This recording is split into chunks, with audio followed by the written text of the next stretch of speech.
सभी को रक्षाबंधन की ढेर सारी शुभकामनाएं। एक भाई और बहन का एक सबसे अटूट एक संबंध होता है और एक प्रेम का प्रतीक है। इसमें सभी लोग जो होती हैं बहनें अपने भाई की लंबी उम्र के लिए कामना करती हैं और मैं आशा करता हूं कि आप अपने भाई की और भाई लोग भी अपनी बहनों के लिए हमेशा रक्षा के लिए तत्पर खड़े रहेंगे। इसके लिए इसी साथ में फिर से मैं टॉपिक्स पर आता हूँ। मैथमेटिक्स का एक चैप्टर है क्लास 10th का, उसमें कोऑर्डिनेट ज्योमेट्री का 18 नंबर क्वेश्चन है। इस क्वेश्चन में कह रहा कि पॉइंट ए और बी को जोड़ने वाले रेखाखंड, कोई अगर एक पॉइंट ए और बी है, ए और बी है, इसको दो पॉइंट है, पॉइंट 2 कामा -2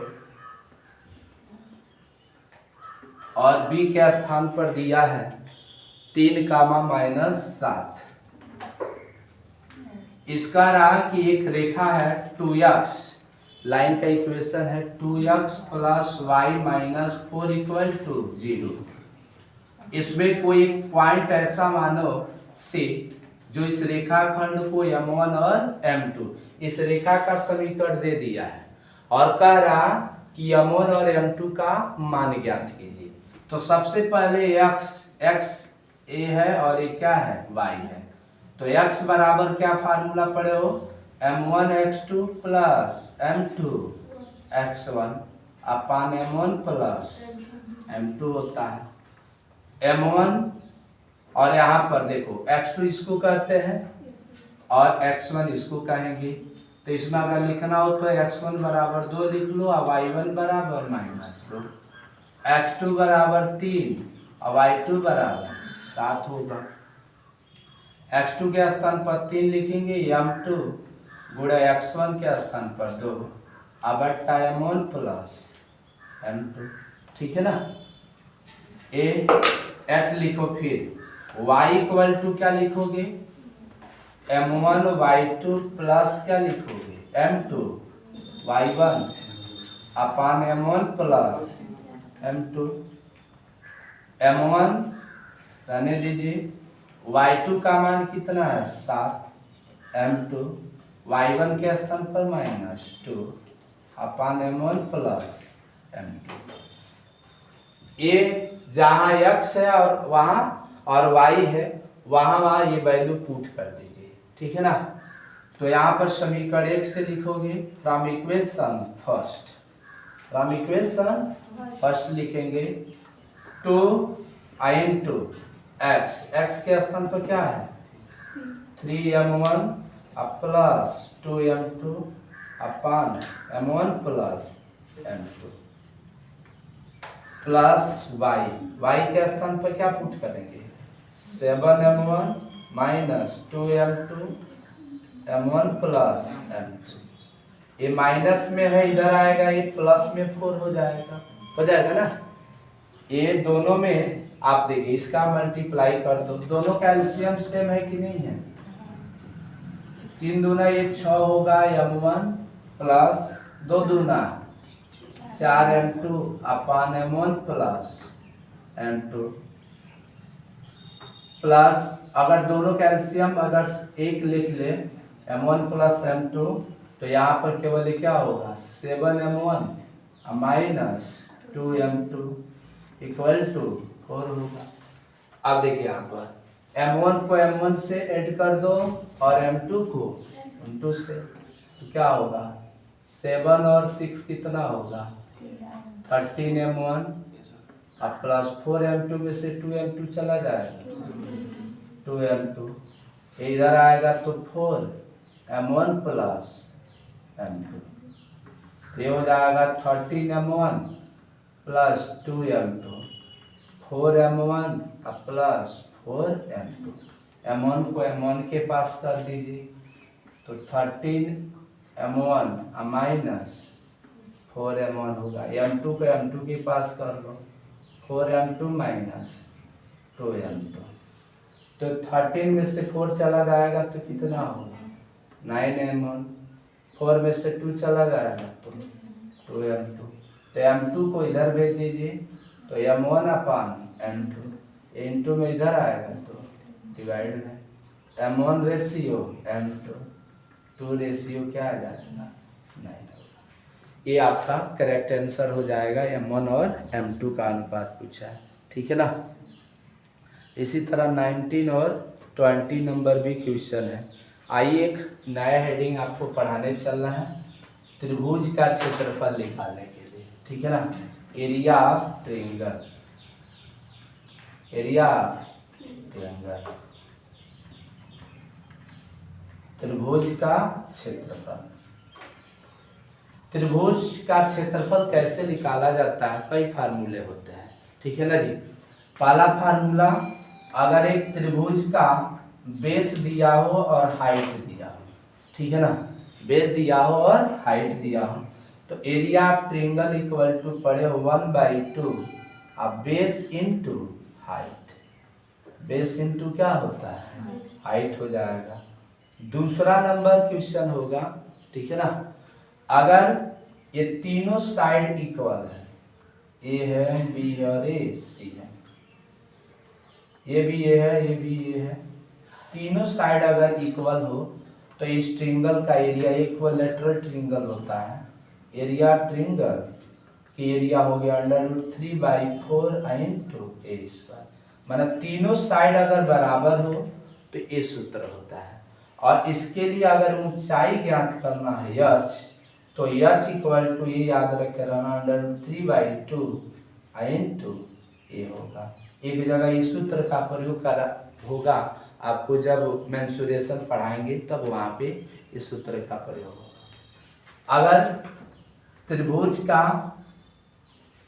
ध्यान देना, अगर त्रिभुज की तीनों भुजाएं, दो भुजा अगर एक बराबर हो और तीसरी भुजा क्या हो डिफरेंट हो, तो क्या सूत्र होता है।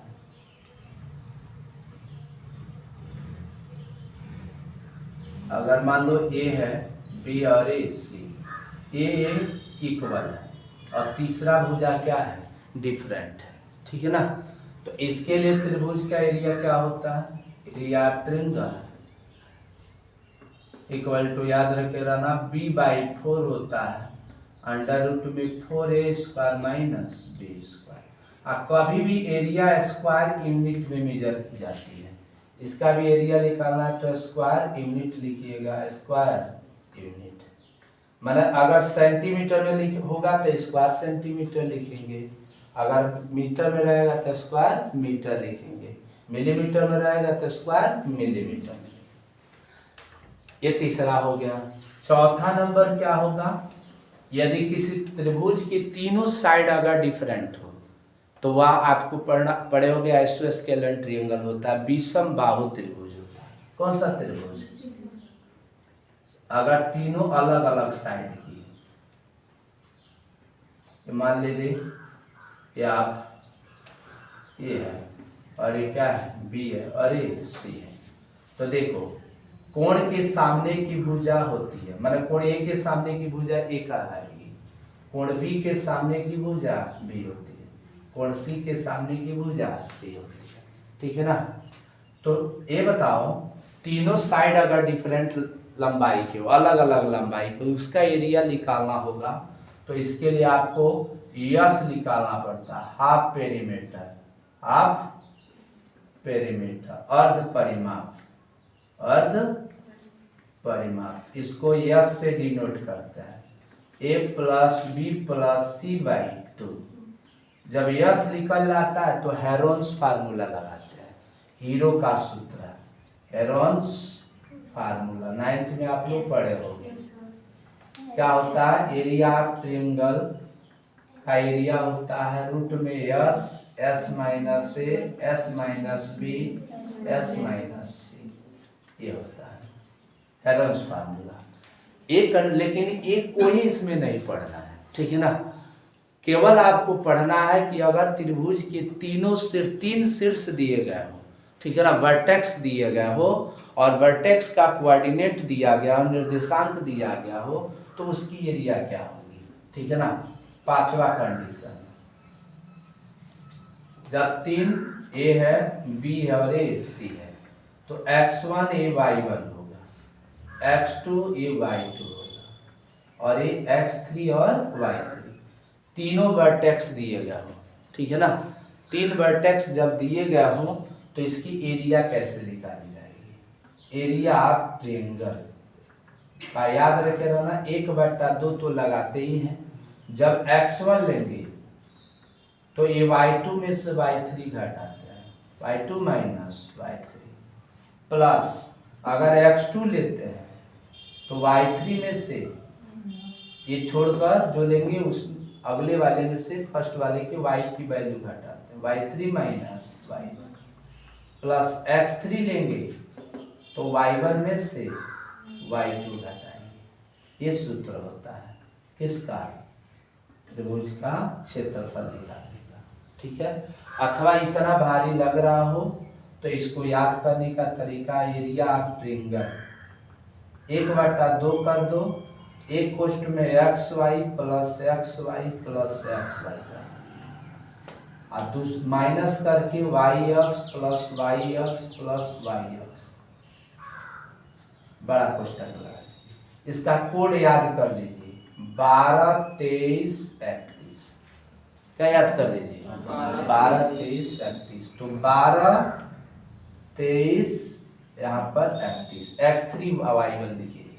उसी तरह यहाँ पर 12 23 31, मतलब x1 y2 plus x2 y3 plus x3 y1 minus y1 x2 plus y2 x3 plus y3 x1। ये फार्मूला हो जाता है इसका, जब त्रिभुज का क्षेत्रफल निकालना हो। तो इस पर आपको परिमाप, अगर त्रिभुज समरेख का है, ठीक है ना, त्रिभुज क्या है? त्रिभुज समरेख, ट्रायंगल कोलिनियर हो तो याद रखे रहना, एरिया जो ट्रायंगल होती है उसकी वैल्यू 0 होती है। कितना होता है? 0। त्रिभुज अगर समरेख हो तो इस त्रिभुज का जो क्षेत्रफल होता है वो क्या होता है? 0 होता है, ठीक है ना। इस पर आधारित आपको क्वेश्चन नेक्स्ट वीडियो में आपको बताएंगे। मैं आशा करता हूँ ये वीडियो आपको अच्छी तरह समझ में आया होगा। अगर वीडियो अच्छी लगी हो तो इसे लाइक करें, चैनल को सब्सक्राइब करें और ज़्यादा से ज़्यादा वीडियो को शेयर करें। Thank you for watching.